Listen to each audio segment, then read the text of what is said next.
আসসালামাইকুম রহমতুল্লাহি ওয়া বারাকাতুহু। রমজান মাস অলরেডি চলে যেতেছে।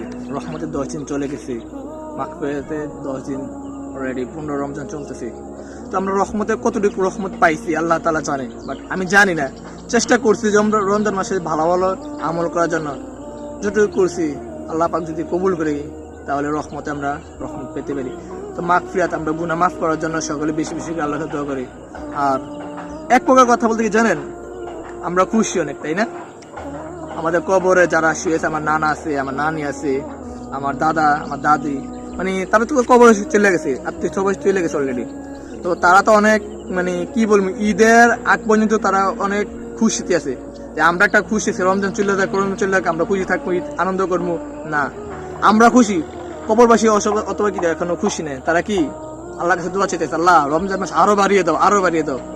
তবে আল্লাহ নির্দিষ্ট সময়ের কাছে, ঠিক আছে ভাই, নির্দিষ্ট সময়ের মধ্যে সবকিছু সম্ভব।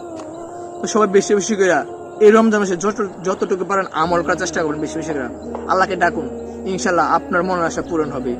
আর হয়তো পারে এটা আমার শেষ রমজান হইতে পারে। তো সবাই দোয়া করবেন। যদি কাউকে কিছু বলে থাকি সবাই মাফ করে দিবেন, আর আমি সবাইকে মাফ করে দিলাম। সবাইকে মাফ করে দিবেন। হয়তো এটা আমার জীবনের শেষ রমজান হইতে পারে, আপনার জীবনের শেষ রমজান হইতে পারে। তো ভিডিওটা যদি একটু ভালো লাগে থাকে, প্লিজ একটা শেয়ার দিবেন, আর সকলকে দেখার সুযোগ করে দিবেন।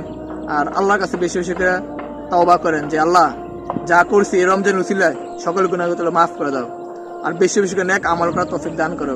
তো সবাই বেশি করে কবরবাসীর জন্য দোয়া করবেন, আল্লাহ তাআলা তাদেরকে যেন সারা জীবনের জন্য মাফ করে দেয়, কবর আযাব মাফ করে দেয়, সকলকে জান্নাতবাসী করুক।